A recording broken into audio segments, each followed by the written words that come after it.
This is breaking news. Governor Murphy is giving an update on the coronavirus pandemic in New Jersey. Let's listen in. I know Matt Plotkin, Chief Counsel, will be with us shortly. A couple items I wanted to hit up front if I could.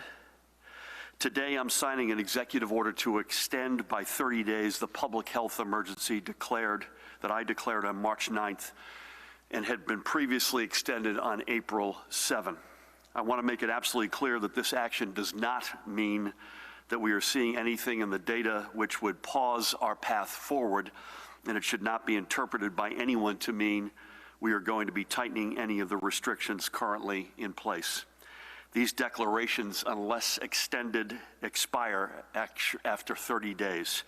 This ensures we will continue on our current war footing for the coming month. The conditions underpinning this declaration have not changed. We are still in a public health emergency. We continue to work to carefully track data and to put in place the things we need to have in place to meet the core principles I laid out last week in our Road Back plan. The planning to expand our testing capabilities, to implement a robust system for contact tracing and securing spaces for those who will test positive in the future to safely isolate continues. The work of the Restart and Recovery Commission to responsibly get our economy working again continues. The regional council's work continues. Our efforts to work with our shore communities and downtowns regarding the coming summer months continues. And our work to ensure our long-term resiliency continues. I get asked a lot, I know Judy and Pat and the rest of our team gets asked a lot, why can't we be more specific? Why wait? Why not now? And I would just say this, we are working morning, noon, and night, but I will say we also don't have all the answers. No one does. I want to read a couple of excerpts I read this morning from the same newspaper. The near doubling of coronavirus deaths predictions, by the way, in America, not New Jersey, please God, in a closely followed model this week underscores a frustrating reality for officials weighing how and when to open society.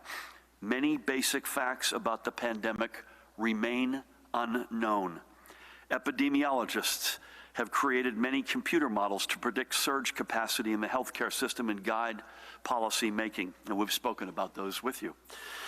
These seek to predict how many people might be infected, how many will die, and when and how transmission might slow or speed up. But the models are only as good as the underlying data and knowledge about COVID-19, the disease caused by the virus. Models are based on assumptions and estimates and shift with new information, often because of changing behavior, as we've discussed, but also because the scientific understanding of the virus is still evolving.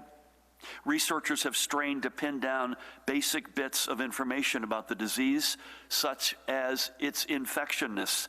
Undercounted infections and deaths have blinded public health authorities and modelers alike to the full scope of the pandemic. And another article in the same newspaper, when French Prime Minister Edouard Philippe announced plans last week to reopen the French economy, he warned, and I thought that this was a very good way to say this, and I quote him, "It is a fine line that must be followed. A little too much carelessness and the epidemic restarts. A little too much caution and the entire country sinks." The balancing act facing leaders like Mr. Philippe is difficult enough, but it's aggravated by the dearth of essential information. Those two articles from the same newspaper in that renowned left-wing crazy newspaper, the Wall Street Journal. If this extension of the public health emergency signals one thing, it is this: we can't give up one bit on the one thing that we know that is working in this fight: social distancing. So continue to stay at home unless it's necessary for you to go out. And when you do go out, please keep your distance from others and wear something to cover your face. Remember, in the absence of either a vaccine or proven therapeutics for COVID-19 specifically, our only cure is social distancing, covering our faces, washing our hands with soap, etc. And we know, by the way, that the efforts of millions in this state of you is working. We have made enormous strides, folks. Unlike any American state, let's keep it that way. Today, we're announcing an additional 1,513 positive test results for a statewide total of 131,890. However, let's keep in mind that the big number we report is a cumulative total, which has been growing since our first positive test was received back on March 4th. Of these, more than two-thirds of these individuals, more than 90,000 New Jerseyans, have now exited the important 2-week incubation window. Overwhelmingly, they have defeated COVID-19. As we look to the trend of new cases, we continue to see the daily counts leveling, even as more testing sites continue to come online, and I'll touch on that in a few moments. The rate of positivity among those who are tested continues to decrease, as well as we've heard consistently now, I think for the past couple of weeks from you, Judy, right? The spread is slowing. This is the map. The map of New Jersey continues to show slowing rates of doubling of cases, and this is a very good thing. And stay on this if you could. The two orange counties, Salem and Cumberland, have each seen fatalities, and they each have positive test results, but the numbers are meaningfully lower. By example, as of today, Salem has 353 positive tests. Bergen County has 16,520. So it has come to that part of the state more slowly. It's migrated, as we've said. So while the orange is darker in the bottom two counties on the left, in Salem and Cumberland, the fact of the matter is the numbers are a lot slower, and God willing, they'll get to the lighter shade sooner. But look at that. More than 30 days is that whole swath of counties that we now see, that's what it's taking to at least double, and that's very good news. So we continue to directly, switching gears for a second, we continue to directly and aggressively confront the challenges at our long-term care facilities as the number of positive cases and deaths connected to these facilities continues to grow, and that is the number of fatalities from long-term care. May I say this, we've said it before, we say consistently that our healthcare workers are literally heroic. And I want to give a particular shout out to the healthcare workers and the workers generally who are going in and out of our long-term care facilities and have been doing this day in and day out. And I've said in the past a couple of times, there's a special place in hell reserved for whatever. There's a special place in heaven reserved in particular for those healthcare workers who are doing the Lord's work literally. As Commissioner Persichilli and Attorney General Gurbir Grewal said yesterday, we are taking aggressive measures within state government to protect the residents and staff at these facilities. But we also know we won't have all the answers. And in the midst of their efforts, we will also need to look more broadly at this issue, not just for the immediate days ahead, which obviously is our priority, but also for the months and the years to come. To meet this challenge, we are announcing today that we are bringing on a nationally experienced team of experts to take on 3 principal tasks. First, to provide immediate support to the great work of Judy and her team at the Department of Health, specific to long-term care. Second, to conduct a 2 to 3 week review to address immediate concerns related to protecting long-term care facility residents and staffs, the folks I just referred to a minute ago, as we look to restart our economy.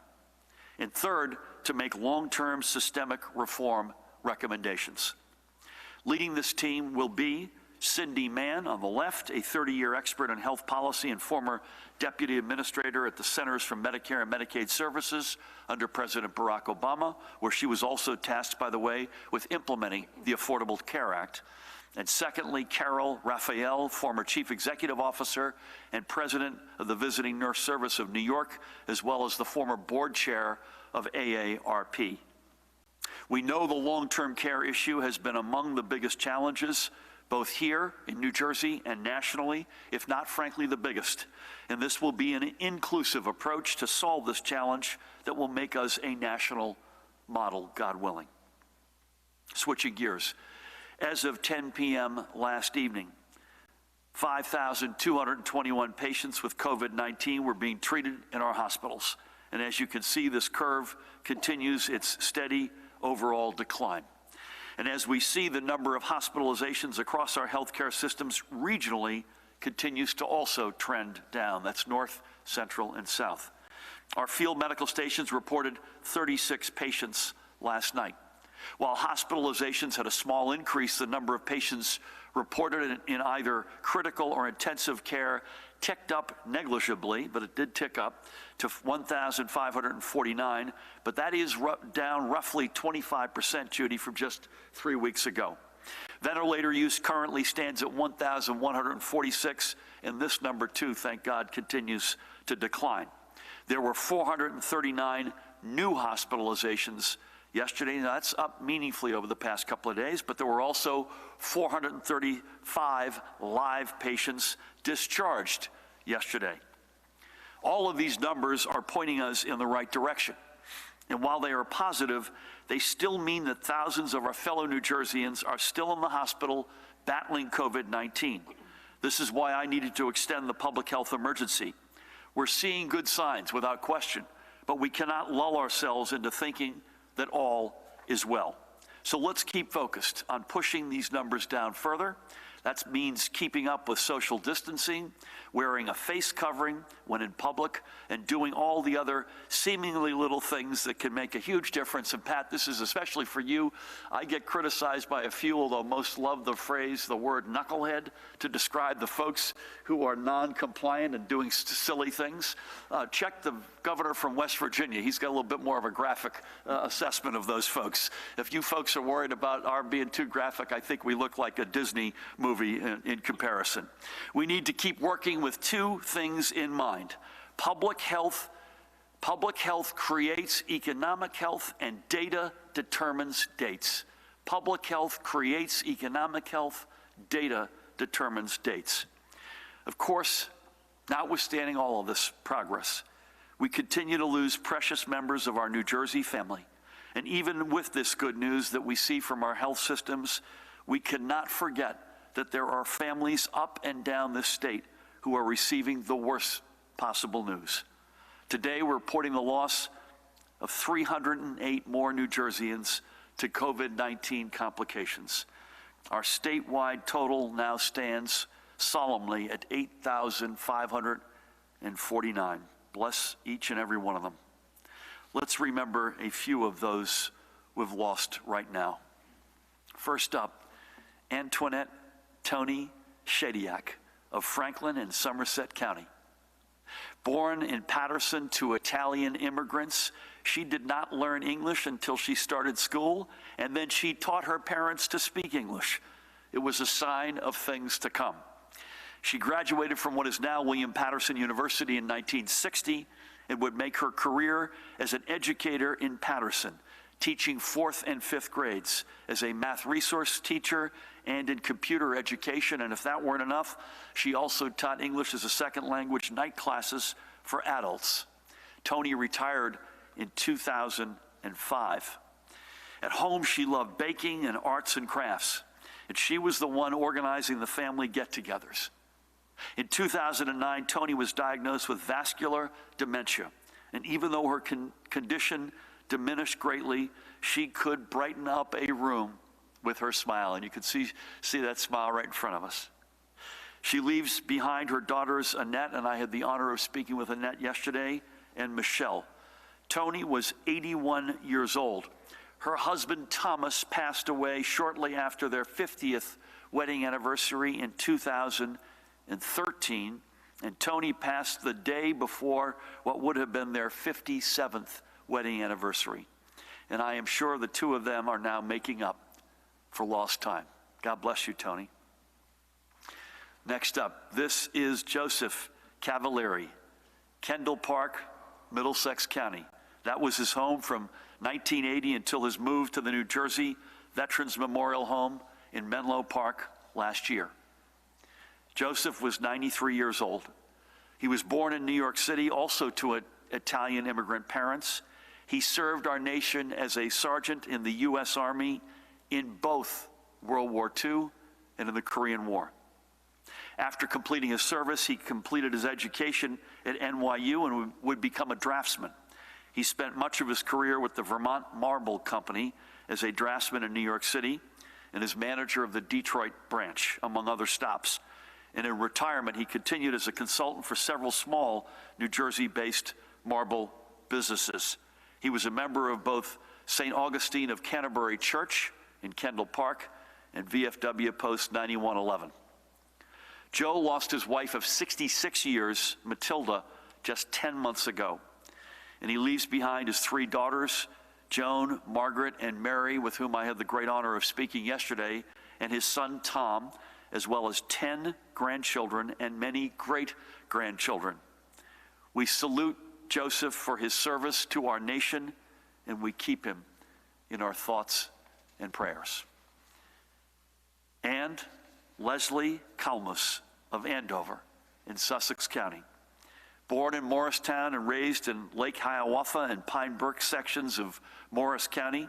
After graduating Montville High, she managed Kalmus Jewelers in Lake Hiawatha before owning and managing Leslie's Auto Body Shop in Rockaway. And I commented to some of our colleagues earlier, you talk about a broad range of skills going from a jeweler to an auto body shop. She had a passion for cars. She had her own red Corvette, and for the Jersey Shore, cooking, and music. She also loved dogs, most especially her own, Benny and Diesel, quite appropriately named. Leslie believes behind her father, Michael Kalmus, and his wife, Barbara, her sister, Michelle, and her brothers, Robert and David, and their families, including her niece, Kristen, and her nephew, David. I had the honor of speaking to her brother, Robert, and his wife, Nancy, reminiscing about Leslie, and they wanted me to give a big shout out, which I'm doing herewith, to Newton Medical Center, which they said performed heroically on Leslie's behalf. We send our condolences to them, to the Kalmus family, and our prayers at this time. Our flags are at half-staff in their memory, and in memory of all who we have lost throughout this pandemic. And they fly in half-staff in solidarity with those left behind. We are a strong and diverse family, and when we see these flags flying low, let's remember that we all have a job to do so we can stop the spread and stop this overwhelming loss of life. God bless each and every one of them. Let's switch gears for a minute. I mentioned testing a moment ago, and as we all know, an expanded and accessible network of testing sites is one of the critical markers for us as we get back on the road to restart and recovery. The number of available testing sites across the state continues to grow. As of this morning, there are 122 up and down the state, different sites. 31, which are either publicly run or open to the general public, can be located at our information hub at covid19.nj.gov/testing. And on top of those 31, there are 91 more privately operated testing sites available, and your private primary care practitioner can tell you where to find the one closest to you. In the coming days, we hope to be able to announce even more sites which will open soon. Make no mistake, we are pushing as hard as we can to get the testing regime in place. Remember, that's step 2 of the 6-step plan on our road to recovery. Step 1 is to flatten and break the back of these curves. Step 2 is a broad-scaled, rapid return testing regime. We are pleased with the work we are making through our partnerships with everyone from the federal government to Rutgers University, with our private labs, and everyone in between.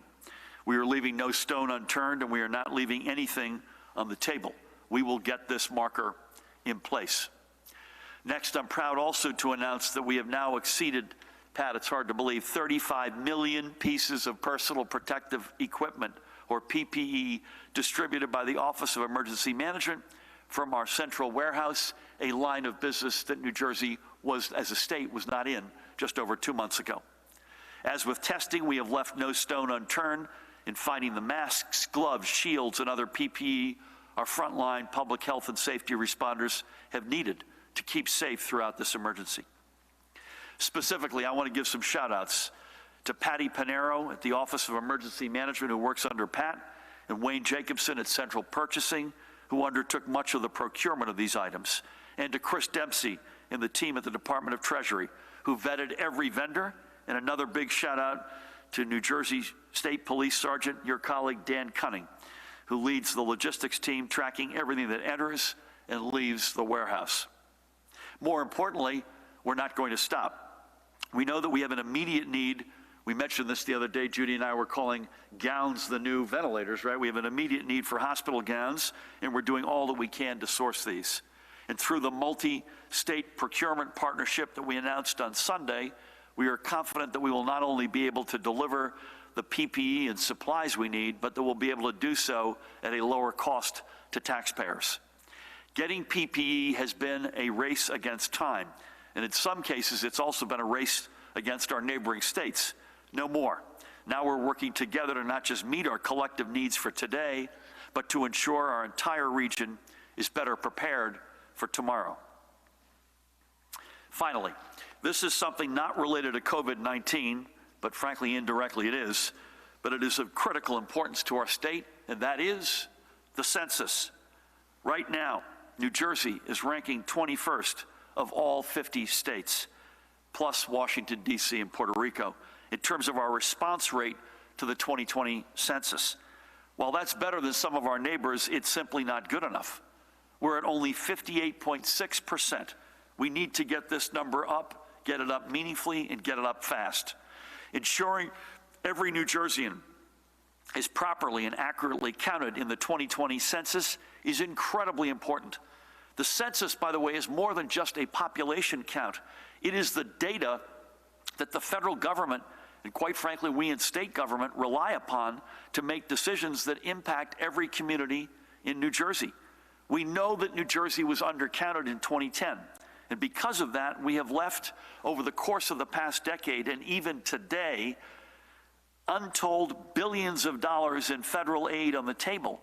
And if that money isn't coming to New Jersey, it's going to some other state like Kentucky. Let's make sure we get the darn money here. So if you've not taken the time yet to be counted, please take a moment. Go online to 2020census.gov and make sure that you are counted. So much rides on an accurate and full count. Before I hand things over to Judy, I want to take a moment, as I do every day, to recognize some of the New Jerseyans who are really doing some good things during these unprecedented times. You've shared a lot of their stories with us on social media by using the hashtag NJThanksYou, and I ask you to please keep it up. As we get closer and closer to our restart, these are the stories that remind us that our New Jersey spirit and our New Jersey values are our greatest assets. First up, here's a story that came to us via Twitter. We have to give a huge shout out to the students of St. Joseph High School in Metuchen. The students there decided to put together a fundraiser with a goal of $19,000 to deliver PPE to frontline workers at nearby JFK Medical Center in Edison. And they delivered. In just 2 days, they raised more than $20,000. And all of it will go to support JFK Medical Center's healthcare heroes. So to all at St. Joe's, New Jersey, thank you, and go Falcons. And let's close today with a face that may be a familiar face to many of you. If you watch The Real Housewives of New Jersey, as Pat does, you know Jennifer Aydin. But you may not know that both Jennifer and her daughter, Gabby, have recently recovered from coronavirus. And Jennifer has used her social media platforms, which are considerable, to urge her followers to do what they need to do to stop the spread. Now, while Jennifer is waiting for the test results, which could determine whether she could be an antibody donor, she's been busy trying to source PPE for the frontline and nursing home staff at Bergen's Newbridge Medical Center. And she has donated roughly 3,000 N95 masks. So to you, Jennifer, and to Gabby, our best wishes for your continued recoveries, number one. And secondly, New Jersey thanks you for keeping our frontline responders in your thoughts. So I'll wrap it up there. So to all of you, to each and every one of you, keep doing what you're doing. We're making steady, undeniable progress. We can do this. We will do this. And we will emerge as one extraordinary New Jersey family, stronger than ever before. Please help me welcome the woman who needs no introduction, the Commissioner of the Department of Health, Judy Persichilli. Thank you, Governor. Good afternoon. Well, as the Governor announced, Manatt Health will be working with us on a very tight time frame to complete a review of the state's long-term care facilities. The review will look at what additional protocols, resources, and equipment should be put in place to best protect our residents. They will compare New Jersey's oversight of these facilities to other states and examine differences in outcomes. They will make recommendations on potential state or federal action to improve quality, safety, resilience, and funding within New Jersey's long-term care system. We look forward to working to building on these efforts with this team of experts who have more than 30 years experience in federal and state health policy. These recommendations will guide how long-term care facilities can, in the future, safely care for their residents and the well-being of their staff. They'll look at outbreak protocols. They'll address mitigation, protection, and resiliency against future outbreaks. The Department of Health will continue implementing protocols, inspections, and testing at all long-term care facilities while this review takes place. So we are receiving lots of questions about the allocation of personal protective equipment, or PPE, specifically the supplies to our nursing homes. Here is what we did back in March. The department worked with the New Jersey Hospital Association and the state police to create a centralized inventory system that was set up around March 24th at the New Jersey State Police Headquarters at the Regional Operations Intelligence Center, the ROC. On March 28th, the governor signed an executive order requiring all healthcare facilities to report daily their data concerning not only their capacity, but also their supplies to the Office of Emergency Management. The PPE distribution system was originally set up for hospitals, but on April 6th, based on reports we were getting, long-term care facilities began reporting their PPE needs to the portal. Remember, the supply chain contracted nationwide, and there were hospitals with less than 3 to 5 day supplies at the peak of COVID-19. So all forms of PPE were in short supply, and the state aggressively stepped in to purchase PPE to bolster the supply chain. So we recognize that even today, there are still challenges, particularly for smaller facilities like long-term care. And that's why the state continues to use its purchasing power as part of a joint multi-state agreement to develop a regional supply chain for personal protective equipment other than medical equipment and testing. Similarly, testing resources had also been in short supply until last Thursday, when Governor Murphy and I met with the president at the White House. We needed, and we continue to need, test kits, reagents, swabs, and PPE, especially gowns. There are 9 million residents in our state. We won't need to test every single person, but there is no doubt that we need to greatly increase our testing as a key to reopening the state. This will be dependent on the resources that are available to us. As I reported, we've delivered about 10.7 million pieces of PPE to long-term care facilities. Additionally, we inspected 60 facilities, curtailed admissions at several homes, sent federal Veterans Administration to staff our veterans' homes. We've issued over 18 guidances. Now we are testing every single resident and staff statewide. This focus on these facilities will continue. With 358 of the long-term care facilities reporting, similar to hospitals, 5% are reporting an urgent shortage of face shields. 4% are reporting a shortage of gowns. 2% are reporting a shortage of gloves. 2% N95s, and 1% surgical masks. We will continue to work with them to source their needed PPE. As the governor shared, we're reporting 5,221 hospitalizations, of which 1,549 are in critical care and 74% are on ventilators. The governor reviewed the new case and death report reported today. So in terms of deaths, I will report the race and ethnicity.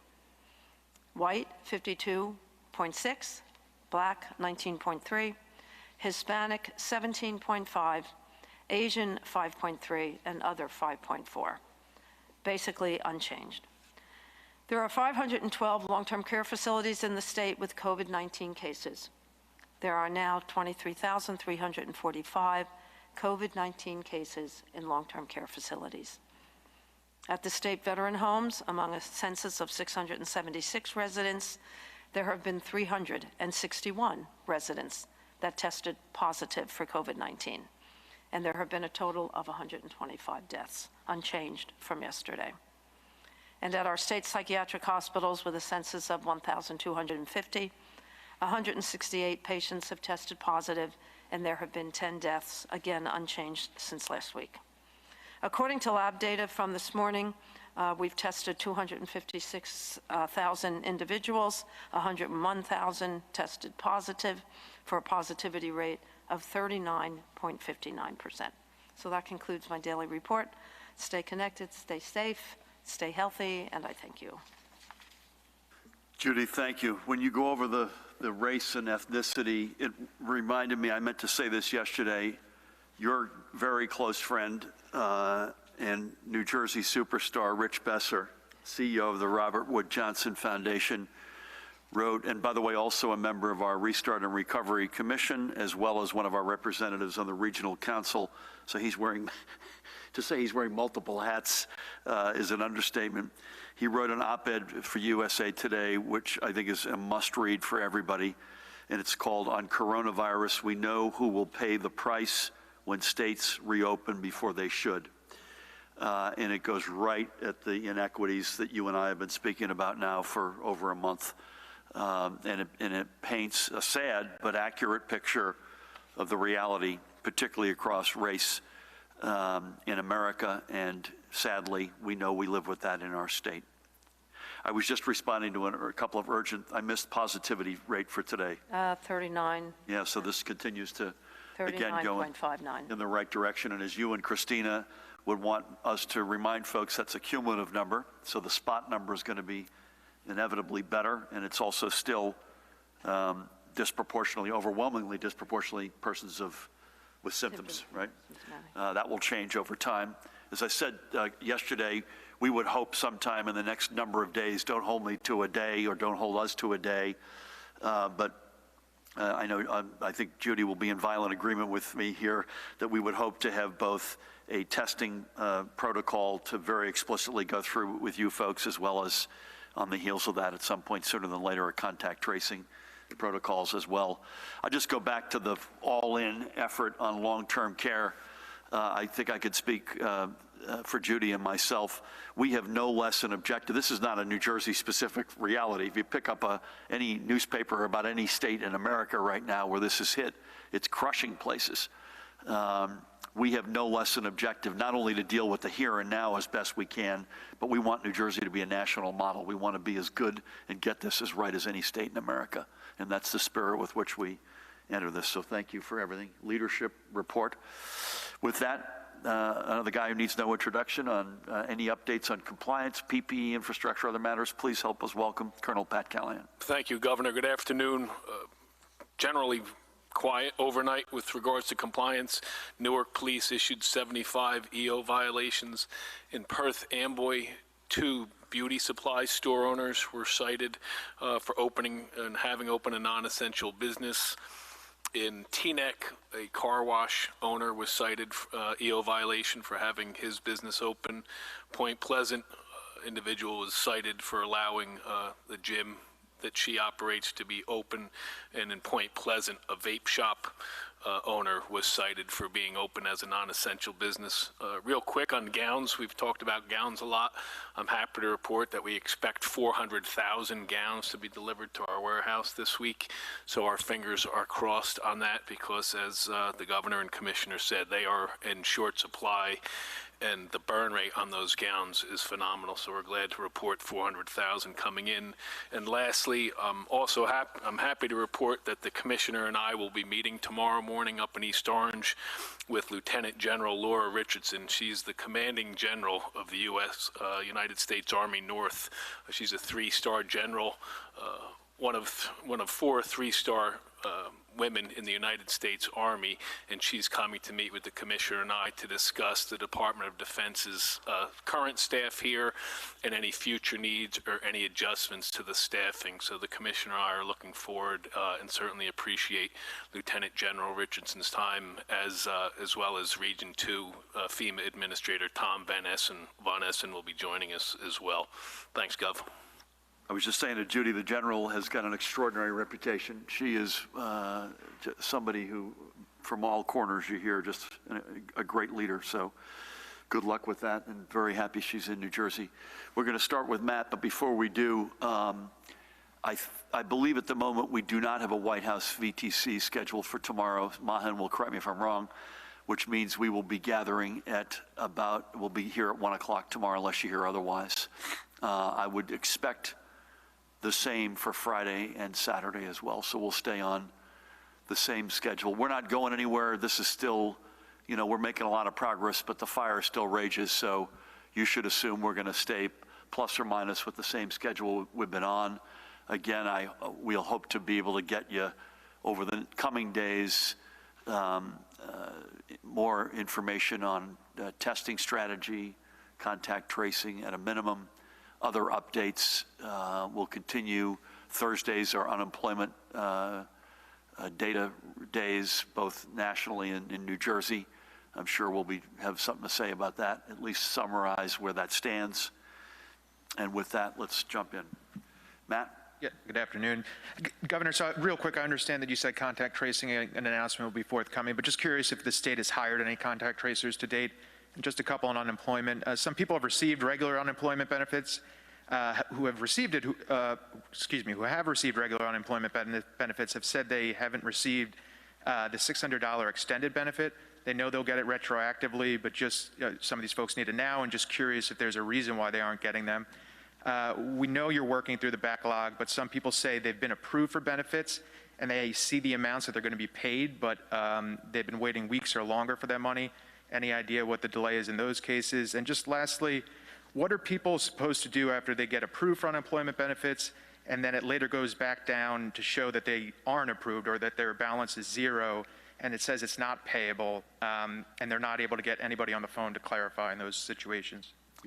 On contact tracing, nothing to report, but bear with us. We're going to have something for you over the next number of days. We want to get this right, so we want to make sure, that's the testing and contact tracing are steps 2 and 3 in our road to recovery. I know I speak for Judy here. We want to make sure that we get this as right as we can. It'll be a combination of technology and boots on the ground. Who's doing the hiring and how many boots to be determined. Mahan, I don't want to get out over my skis, but am I right in saying we may have the Commissioner of Labor and Workforce Development here tomorrow? I don't have a good answer for you, Matt. I know that the $600 is coming. I'm not sure what the lag time is if you don't have it yet between what we're giving you versus the federal plus up. I'm not sure. I don't have a good answer for you. You're approved, but you don't have it yet. What's the lag time there?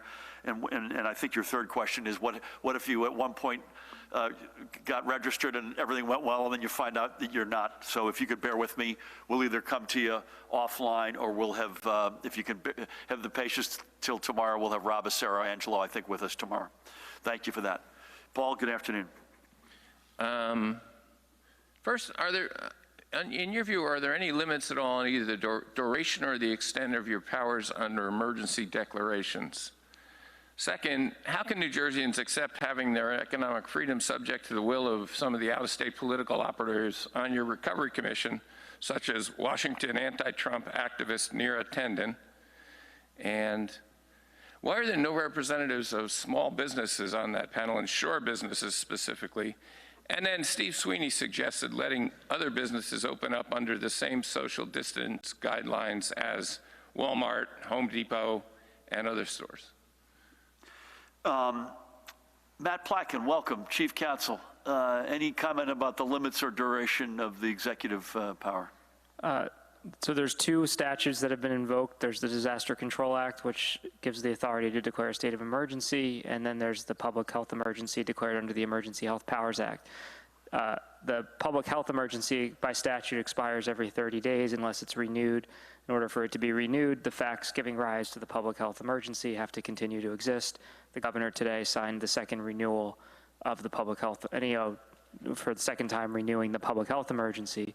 The duration of a state of emergency is dependent on the facts that have caused or created the emergency, and clearly the facts that created the emergency based on the presentation today continue to exist. You obviously didn't see that Ben Bernanke was on there as George W. Bush's representative running the Federal Reserve. So we've got people from all spectrums, both in New Jersey and around the country. We've got at least 3 CEOs of big companies in New Jersey, current or former, Charlie Lowry of Prudential, Ken Frazier of Merck, Denise Morrison, formerly of Campbell Soup. So we want all perspectives. Center for American Progress has done a lot of really good work on very data-specific testing, contact tracing, not at all related to any of the politics that might enter into this from time to time. We do have a small business representative. Her name is literally, I'm embarrassed to say this, slipping my mind, so I apologize.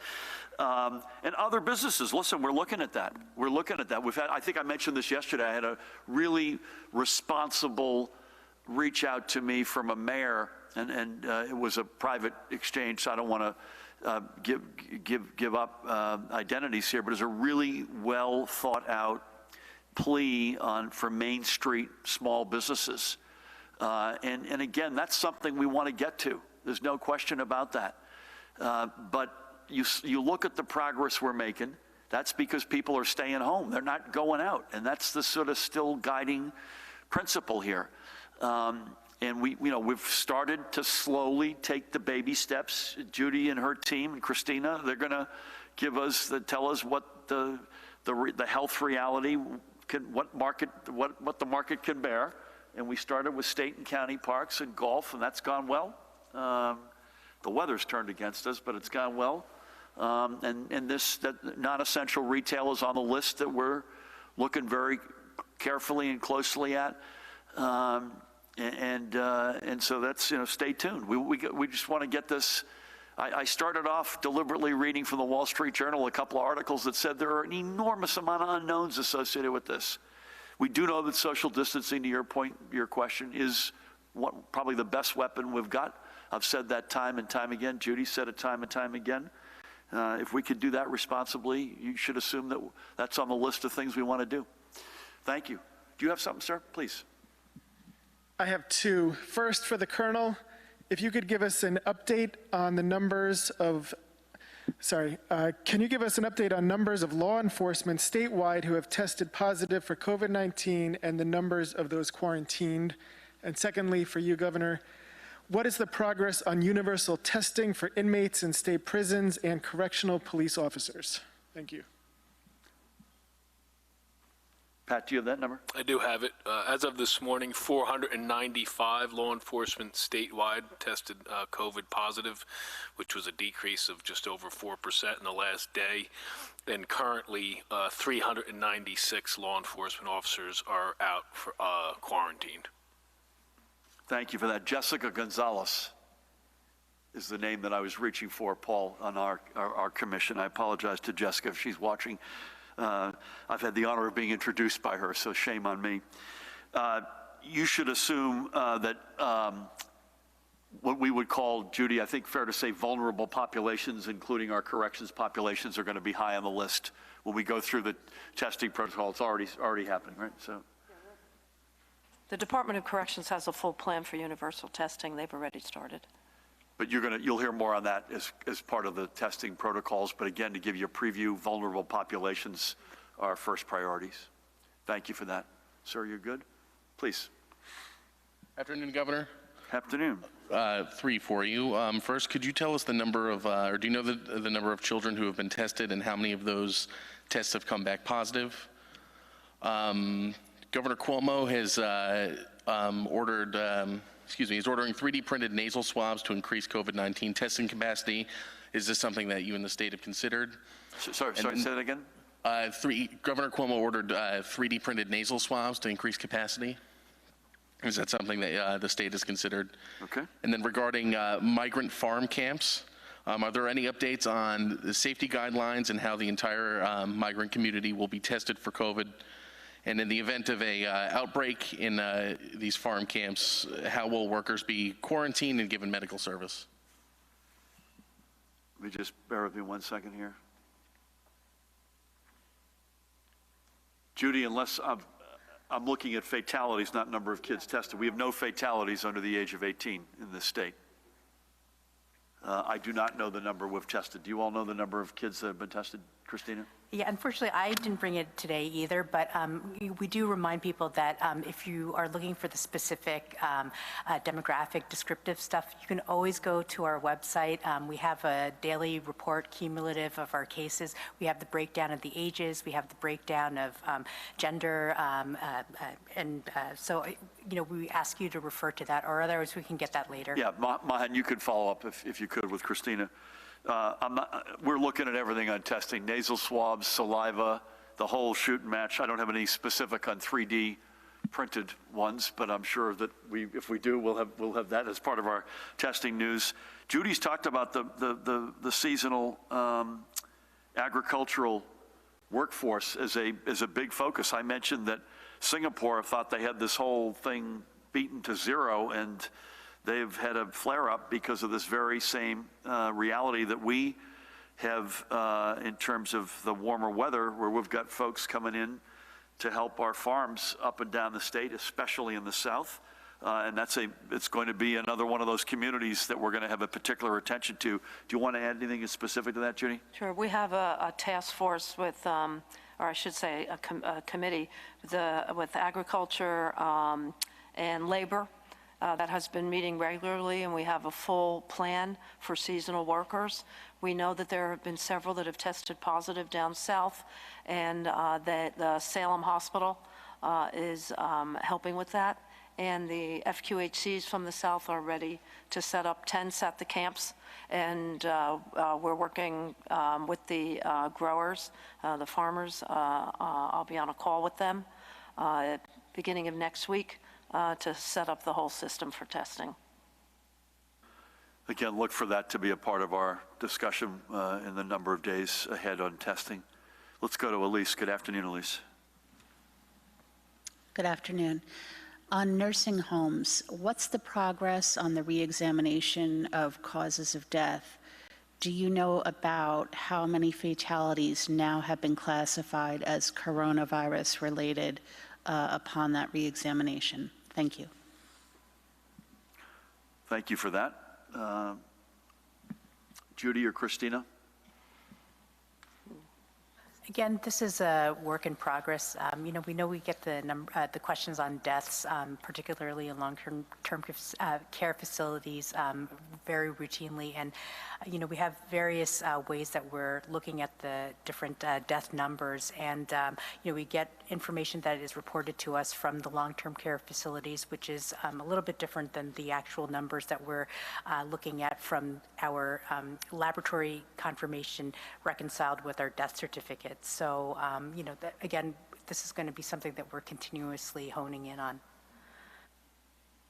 Elise is a non-medical, certainly not an epidemiologist as Christina is. This will be, I think, iterative and a work in progress. I suspect not just in New Jersey, there's going to be a constant review, 3 steps forward, 1 step back reality in terms of cause of death, among other realities. Thank you. Dave, good afternoon. Hi, Governor. Could you guys give us a little more of an explanation regarding this expert panel that's going to look at the long-term care situation? How long are they going to be working? When do you think we might see some recommendations from them? How is this going to play out? How quickly do you think we could enact this stuff? Governor, we've received some information that people living in buildings, either apartment buildings or condominiums, they have elevators there seems to be no rhyme or reason as to whether you get in the elevator with somebody else, especially if it's a small elevator, whether you wear a mask or not.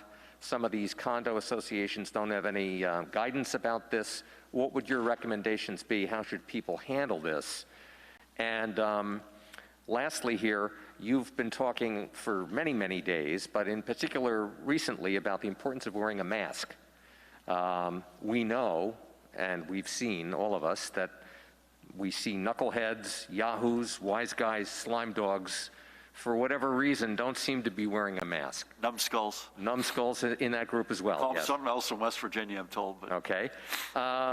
So could you remind everybody, and perhaps the commissioner who needs no introduction would also be good here, why is this important to wear a mask? I mean, what are we accomplishing and what do we not accomplish if we don't wear a mask? And would you, Governor, recommend that people should say something to somebody like I saw? He appeared to be a wise guy in a supermarket and was not wearing a mask. Do I confront him? Do I ask him politely? Should I be afraid? I know the colonel is armed. He would not have a problem making a comment, but for those of us that are not, what do we do? On that last one, you may want to call the colonel, have him come in and help you. May I say a couple of things, and then I think it sounds like there's an ample opportunity both for you, Judy, and you, Pat, to weigh in here. It's not an expert panel. These are people who have a business that are going to come in, hired by us as a state, by Judy, ourselves, to actually do the three things that we talked about: the near term and the long term steps. And Judy can give more color than that. So this is not unlike the commission, which we're going to for advice. These are folks who are going to come in, roll up their sleeves, and help us. I don't know that we've got elevator protocol. I know that in our offices, you have to wear a mask, and that's it. Our capacity limit is 2 per elevator. Do we have a statewide elevator protocol, Matt, to the best of your knowledge? We don't have a elevator-specific protocol, but we have various protocols for different types of buildings. Yeah. Let's give that some thought. It's a very good point. If I had to hang my hat on something, I'd say 2 max must wear a face covering. 2 max, unless you're in a family group, right? But let's allow us to come back to that.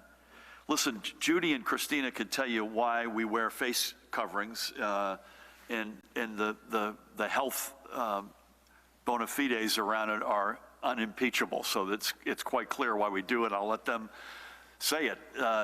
I personally am of a strong opinion that there's sort of at least 3 very basic things we could do. Stay away from each other, cover our face, wash our hands with soap and water regularly. I think if we all did that, we would be, and I think a lot of folks are doing that right now, and have been doing it. Those are really basic but really smart things to do. And again, by wearing this, and that's why I don't want to get any closer to you, it's for your benefit, not for mine, right? So I'm not spewing droplets on you within 6 feet. And so we take these off only to speak at these press conferences. I don't want to get you in harm's way. So first of all, let me just say this, that in a supermarket right now, they have to be wearing the mask. That has to be enforced by the operator. And it's up to you, but I would tell somebody that's not optional. An elevator, fair point. I don't think we've got guidance. When I was in the Thompson Park in Monmouth County this weekend, folks along the path, for the most part, were not wearing masks. I wish they were. We were not mandating it. We were recommending it. I'm of the category that I think we should be stronger on that, but there are also there's massive compliance challenges that make life for guys like Pat even more almost unreasonably complicated. Any comments to either of the 2 folks to my right on masks in particular? Christina? As the governor mentioned, yes, the main importance of the mask is to protect others from you. But, as a secondary note, sometimes the mask is a nice reminder for us that don't touch your face. Because remember, You've been listening to Governor Murphy give an update on the pandemic in New Jersey. We're now going to return to regular programming on CBS 2 for extended local coverage. Stick with our streaming service, CBSN New York. I'm Chris Raggi. This has been a special report from CBS 2 News. We now return to our regular programming.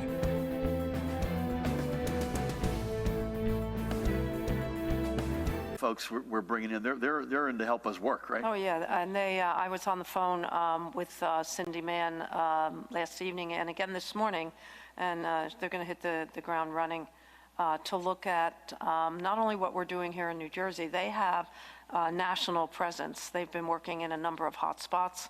So we're going to start comparing, is there more that we should be doing?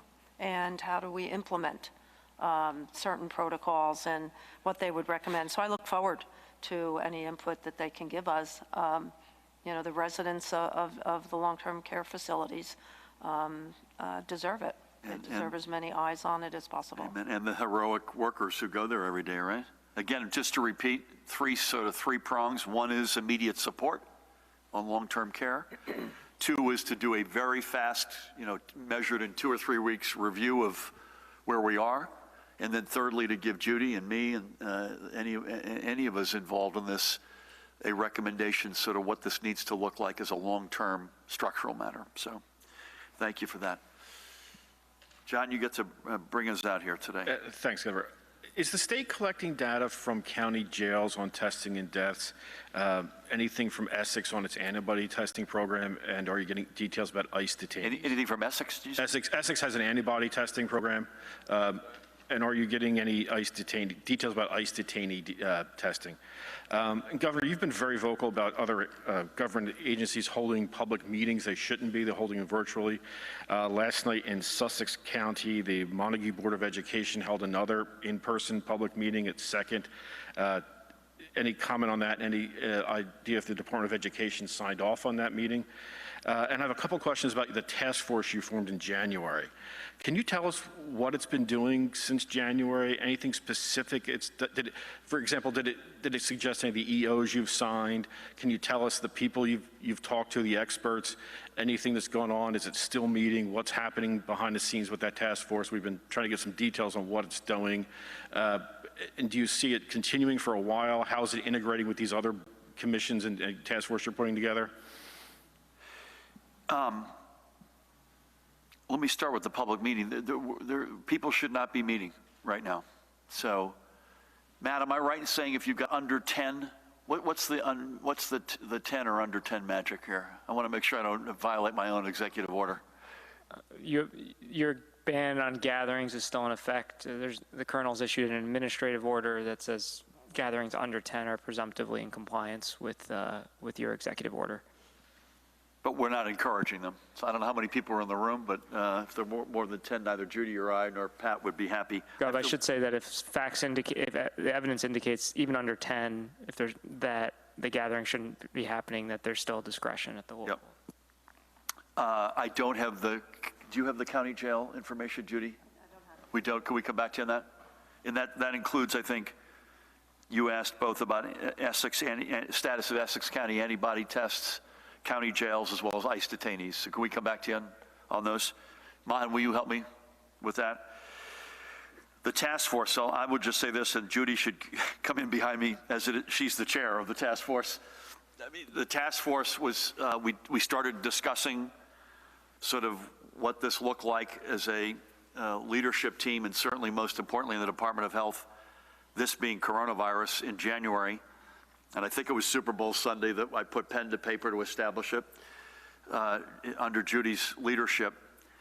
And I'd say, and again, Judy will come in and correct and amplify the record here, in the first number of weeks, this was like a lot of task forces, whole of government, figuring out where we thought this was going to come at us, what sort of a response we needed to have. And by sometime, Judy, I'm going to say late February, early March, certainly by March 4th, we had our first case. It's now all-out war. So it's a task force in the sense that it's the entirety, almost it's every moment of every day of all of our lives. So it's the reality of almost all of what we're doing in government right now, as opposed to we're going to have a task force meeting at 2 o'clock on Tuesdays. It's all-consuming. It's clearly under Judy's leadership. It's the War Room at the Rock. It's the variety. It's Jared Maples. It's Carol Johnson in Human Services. It's the entirety, our team in the front office. So I don't want to say it doesn't exist, but it's, in fact, it's morphed into almost everything we're doing right now. The task force has met weekly since February 3rd, when the governor convened, and the work has generated from, well, how do we protect the people in each department, meaning the people they care for, people in group homes? How do we keep up the WIC program? How do we make sure that nutrition occurs? I mean, when I think, it seems like we've been working on this for years, and it's only been since February 3rd. We're now meeting and sharing, in fact, I think we have a meeting today, the algorithm for testing, and making sure that all of the group homes that we're responsible for, the populations that each and every department is responsible for, whether it be transit or children and families, human services, that we identify vulnerable populations and make sure that the testing algorithm covers end-to-end, from identification of the population all the way to isolation and quarantine for those that don't have a place to go. So it's that's what we're working on now, and it's been a weekly journey. And you mentioned interaction with the commission. Just so our first commission meeting, Judy, was on Monday. On our side, other than led obviously by Dr. Shirley Tillman and Ken Frazier, on our side, it was me, Judy, Tim Sullivan talking about the economic impact, and Liz Moyo talking about the impact on our budget. So they're all members, and that's that was a tangible example of the interaction. I cut you off earlier. I should have, back to Dave's question before we break here. Any other advice? You're in a supermarket, you see somebody not wearing a mask. What do we do? I think you nailed it, Governor. I think the most prudent thing is to let the store management or operator know. We don't want to see physical and verbal altercations at supermarkets. I think, to the governor's point, that's what I would do. And if I can just add to John's question about the task force that the commissioner chairs, right out of the gate, we laid the incident command structure over that, which is the planning, logistics, operations, as well as the fiscal/administrative support. So we're guided by those four basically pillars of incident command, and that's under, as the governor said, under Commissioner Persicelli's oversight. Thanks, Gov. Thank you. So I'm going to mask up here as we exit stage left. Again, tomorrow we are here, unless you hear otherwise, at 1 p.m. And Friday, assume as well, at 1 p.m. and Saturday at 1 p.m. Again, folks, thank you for everything you're doing. Keep doing what you're doing. Again, I have to repeat this. It's making a huge difference, and in particular, a huge kudos for the state and county park and golf protocols that you all observed, because it was overwhelmingly really good, and that's going to allow us to move the ball. If we keep that up, that allows us to move the ball down the field on things like, what's the beach scene going to look like? What's that non-essential retail reality going to be? What's construction going to look like? What's elective surgery look like, et cetera? Those are all decisions that we have to chop through. Again, you'll hear in the next number of days, and don't hold me to how many, a very comprehensive discussion of testing going forward. And I think on the heels of that, at some point sooner than later, a similar discussion as it relates to contact tracing. Thank you all. I want to thank Commissioner Persicelli, Dr. Tan, Colonel Callahan, Director Maples, Councilor Platkin, the rest of you. God bless you all. Stay safe. See you tomorrow.